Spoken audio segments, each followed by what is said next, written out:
Committee के सभी सदस्यगण, VIP party के सभी वरिष्ठ नेतागण, इस पूजा के प्रांगण में बड़े संख्या में यहाँ उपस्थित माता बहन, नौजवान साथी, सम्मानित गार्जियन सभी को सनम मल्ला मुकेश सभी की ओर से नमस्कार प्रणाम करते हैं।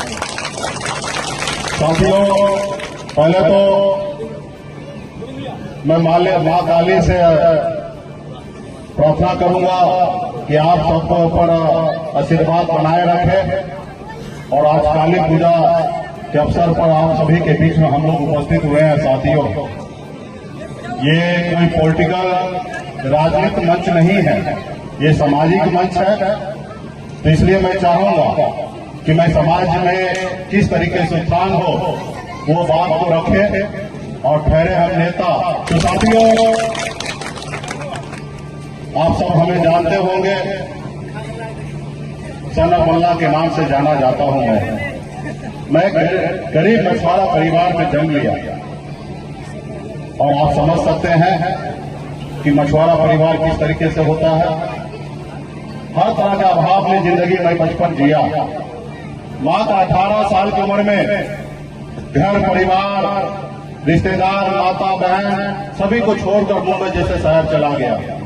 वहां मेहनत किया, मजदूरी किया। 900 रुपये महीने पे मैं नौकरी करता था, लेकिन मेहनत के दम पर मैंने मुंबई जैसे शहर में कामयाबी का झंडा गाड़ दिया। एक बेहतर जिंदगी जीने लगा। साथियों, फिर मैंने देखा कि लोग चांद पे घर बनाने के लिए सोच रहे हैं, लेकिन इस धरती पर हमारे लोगों के लिए रहने के लिए घर नहीं है।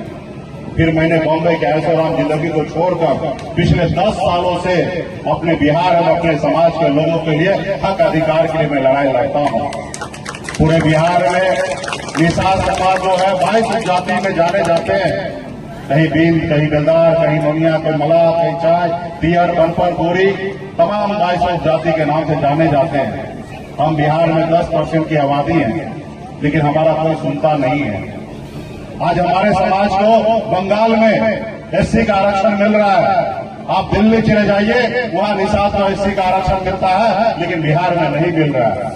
और पिछले 10 सालों से आपके हक अधिकार के लिए मैं संघर्ष कर रहा हूं। साथियों, हक अधिकार के लिए संघर्ष कर रहा हूं। इसलिए साथियों, इस समाज में अगर सर उठा के जीना है तो सबसे पहले एक काम करना है। वो क्या काम है? एक रोटी कम खाइए, लेकिन अपने बच्चे को पढ़ा लिखा के काबिल बनाइए। जब तक आपका समाज शिक्षित नहीं होगा, तब तक आप आगे नहीं बढ़ पाएंगे। और दूसरा, संगठित रहिए। दूसरा, आपस में एकता बना के रखिए। जब तक आप एकता बना के नहीं रखिएगा तो कोई भी लोग आपको कम आसानी से तोड़ देगा। जब एक साथ यूनाइट रहिएगा, एक साथ संगठित रहिएगा, तो कितना भी आप गरीब रहिएगा, लेकिन सामने वाला आपसे डरेंगे। इसलिए साथियों, एकता में बहुत बड़ा ताकत है। बाबा साहब भीमराव अम्बेडकर ने पहले ये देश गुलाम था। ये देश पहले गुलाम था, अंग्रेज का कब्जा था। आपके पूर्वज, हमारे पूर्वज ने 250 साल तक लड़ाई लड़ा, तब जाके ये देश आजाद हुआ। ये देश में जितना आपका अधिकार है, उतना ही रतन टाटा या अंबानी का उतना ही अधिकार है। ये नहीं कि जो अमीर है उसका ज्यादा अधिकार है और जो गरीब है उसका अधिकार नहीं है, ऐसी बात नहीं है। ये देश में जितना अमीर लोगों का अधिकार है, उतना ही गरीब के बच्चे का भी उतना ही अधिकार है सर उठा के जीने का। इसलिए बाबा साहब भीमराव अम्बेडकर ने आजादी के बाद लोकतंत्र बनाए, संविधान बनाए। पहले राजा के घर में बच्चा जन्म लेता था, वो राजा बनता था, लेकिन बाबा साहब भीमराव अम्बेडकर ने कहा कि नहीं, अब राजा का बेटा राजा नहीं बनेगा। अब इस देश का राजा वो बनेगा जिसके पास वोट होगा, चाहे वो गरीब मजदूर का बेटा क्यों न हो, या किसान का बेटा क्यों न हो, या एक मछुआरा मल्ला का बेटा क्यों न हो। अपने वोट के दम पर इस देश का, इस राज्य का नेतृत्व कर सकता है। साथियों, वो ताकत आपके पास है वोट गिराने का, लेकिन आप जब वोट गिराते हैं तो आप अपने बच्चे के बारे में नहीं सोचते हैं, अपने लोगों के बारे में नहीं सोचते हैं, और आपका वोट का कीमत लगता है 200-500 रुपया लगता है। एक दारू का बोतल दे देता है और आपका वोट ले लेता है। साथियों, इसलिए साथियों अपने वोट का अधिकार को समझिए। जिन लोगों ने, जिन समाज ने अपने वोट को ताकत को समझा, वो समाज देखिए कितना आगे निकल चुका है और देश दुनिया में अपनी पहचान बनाए। हमारे आदरणीय लालू प्रसाद यादव जी, उन्होंने अपने वोट को ताकत को समझे और अपने लोगों को यूनाइट किए और 3 बार बिहार का मुख्यमंत्री बने। वो भी कोई अमीर का बेटा नहीं, वो गरीब का बेटा थे। बहन मायावती एक दलित की बेटी उत्तर प्रदेश में 4 बार मुख्यमंत्री बन गई। उत्तर प्रदेश में मुलायम सिंह यादव जी या हमारे स्वर्गीय रामविलास पासवान जी, ये लोग कोई अमीर घर में जन्म नहीं लिए, ये लोग भी गरीब घर में जन्म लिए, लेकिन अपने वोट को ताकत को समझे और अपने लोगों को जागरूक कर कर अपने लिए और अपने समाज के लिए और अपने राज्य के लिए बहुत कुछ किए साथियों। इसलिए साथियों, अपने वोट को ताकत को समझिए। चुनाव में अपने वोट को सही लोगों को दीजिए, उसको दीजिए जिससे आपका भला होगा साथियों, आपका भला होगा। आज से 10 साल पहले ये निषाद समाज को कोई जानता नहीं था, पूछता नहीं था, कोई पहचानता नहीं था, लेकिन आज आप और हम मिलकर बिहार में मजबूती से अपने लोगों के लिए जब काम करने लगे, आज बिहार ही नहीं पूरा देश के लोग जानने लगे और पहचानने लगे और घबराने लगे साथियों, घबराने लगे। आज मुकेश सहनी को तोड़ने के लिए बहुत तरह के षड्यंत्र चल रहे हैं। हमारे लोगों को भारत सरकार में मंत्री बनाया जा रहा है। कल तक जो आपके साथ मंच पे खड़ा होता था, पीछे के लाइन में खड़ा होता था, आज उसको भारत सरकार में मंत्री बनाया जा रहा है। क्यों? क्योंकि आप जागरूक हो रहे हैं, इसलिए बनाया जा रहा है साथियों। जो हमारे पीछे घूमता था, आज बिहार सरकार में मंत्री बना हुआ है। तो क्यों? क्योंकि आप जागरूक हो गए, इसलिए आपको फंसाने के लिए उसको मंत्री बनाया जा रहा है। वो दिल्ली वाले को पता नहीं है कि हम अल्लाह का बेटा है, हम मछली मारना जानते हैं। यहाँ बीजेपी बटेंगे तो कटेंगे का नारा दे रहे हैं। अखिलेश यादव करें, जुड़ेंगे तो जीतेंगे, क्या कहेंगे? सबसे पहले आज आपने आपने देखा कि किस तरीके से भव्य स्वागत पार्टी के नेतागण किए, ग्रामीण किए और सभी के साथ बहुत ही अच्छा रहा और सभी को शुभकामना दिए। और देखिए कि भारतीय जनता पार्टी भारत जलाओ पार्टी है, इनके साथ अगर जाइएगा तो आपके आने वाला नस्ल बर्बाद हो जाएगा। हम लोग समाजवादी लोग हैं, समाजवादी सोच है, सभी जाति धर्म के साथ मिलकर रहना चाहते हैं। तो निश्चित तौर पे हम लोग सब एक हैं और समाजवादी का झंडा लेकर हम लोग आगे बढ़ने वाले लोग हैं। और ये जो लोग नफरत की राजनीति करते हैं, बटोगे तो कटोगे, अब बताइए 83% इस देश में हिंदू है, अब किसको डरा रहे हैं? और भी 10-15 साल से आपका सरकार है, उसके बावजूद भी आप इस तरीके का भाषा का प्रयोग करते हैं।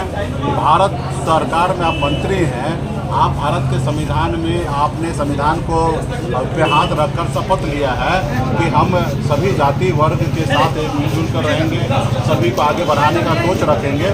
यानी कि आपकी कैसी भाषा है? आप इसका मतलब संविधान को नहीं मानते हैं, आप बाबा साहब भीमराव अम्बेडकर को नहीं मानते हैं, आप महात्मा गांधी को नहीं जानते हैं, नहीं मानते हैं। तो कहीं ना कहीं ये लोग जो है, ये लोग राज्य में देश के में लोगों को जोड़ने वाले लोग नहीं हैं, लोगों को तोड़ने वाले लोग हैं। तो देश के लोगों को सोचने की आवश्यकता है कि तोड़ने वाले के साथ रहना है या जोड़ने वाले के साथ रहना है। आज हम लोग जोड़ने वाले लोग हैं, सभी जाति धर्म को सम्मान करते हैं, सभी को साथ आगे बढ़ना चाहते हैं। सब लोग सर उठा के ये देश सभी का है, तो इसलिए सभी को आगे बढ़ने के लिए सभी को एक साथ मिलकर चलने की आवश्यकता है। ये भाजपा के एजेंडा से नहीं, भाजपा जो है वो भारत जलाओ पार्टी है, इनके साथ हम लोगों ने रहा ना, हमने देखा है कि गरीब पिछड़ा दलित के लिए नहीं है। आज अगर गरीब दलित पिछड़ा का बेटा, आप बताइए 4 को विधायक बनाया, हम मंत्री बने, हमारे विधायक को खरीद लिया, हमको सरकार से बाहर कर दिया, जो सरकार हमने बनाया था। तो ये सामाजिक न्याय के साथ नहीं है। ये चाहते हैं कि देश में सभी गरीब पिछड़ा दलित जो है इनका गुलाम बने रहे और ये आरएसएस के साथ रहकर ये देश पे खाली रूल करते रहे, सिर्फ दूसरे लोगों का हक अधिकार को छीनने का काम ये हमेशा करते आए। हजारों साल से इतिहास गवाह है। आपने बीच में अपने मोहन भागवत जी का बयान सुना होगा कि गरीब पिछड़ा दलित को 2000 साल से पशु के जानवर के समान मानते थे और उनके साथ उस तरीके से व्यवहार करते थे। आज मोहन भागवत जी जैसे लोगों को कहना पड़ा कि आप गरीब पिछड़ा दलित को इंसान समझिए, यानी कि वो मानते हैं कि जो आरएसएस के जो मूल जो लोग हैं, जो भाजपा के साथ लोग हैं, वो नहीं चाहता गरीब पिछड़ा दलित जो है वो सर उठा कीजिए। वो चाहता कि इनके पूर्वज पहले गुलाम था, आज भी ये गुलाम रहे और आने वाले इसका नस्ल जो है वो गुलाम रहे। तो हम लोग गुलामी की जंजीरों तोड़ चुके हैं और आने वाला समय में हम लोगों ने संघर्ष करना सीखा है और संघर्ष करेंगे और हम किसी को तकलीफ नहीं देंगे और ना ही उम्मीद करेंगे कि कोई हमें तकलीफ दे। सरकार में जो जरूरी है, ज़मीन पे जो चीज़ जरूरी है वो काम नहीं कर रहे। वन नेशन वन इलेक्शन से समझिए ना, बताइए ना समाज में क्या फ़ायदा होने वाला है। आप फायदा तो गिनाइए। राज्य में आप बताइए 4 साल हो जाए और फिर चुनाव हो जाए और उसको फिर एक ही साल में चुनाव कराएं। एक चुनाव में 1000-2000 करोड़ रुपया खर्च होता है।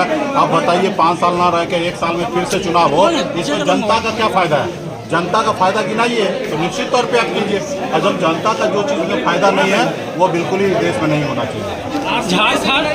देखिए, लोकतंत्र में सब लोग स्वतंत्र हैं और जब भी उनको मौका था तभी वो कुछ किए नहीं।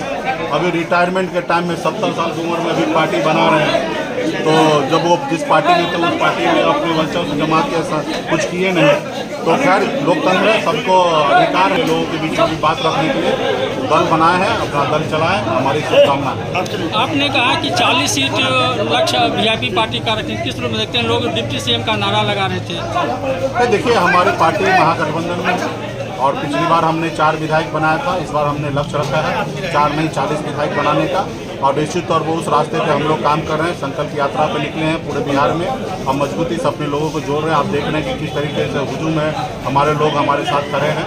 तो निश्चित तौर पर ज़्यादा से ज़्यादा विधायक कैसे बने उस पर हम लोग काम करें। जब ज़्यादा विधायक होगा तो हमारे ज़्यादा मंत्री होंगे, ज़्यादा सरकार में हमारी जगह होगा और जब सरकार में जगह होगा, सरकार जब हमारी बनेगी तो निश्चित तौर पर गरीब पिछड़ा का जो हक अधिकार जो है वो हम लोग उनको देंगे।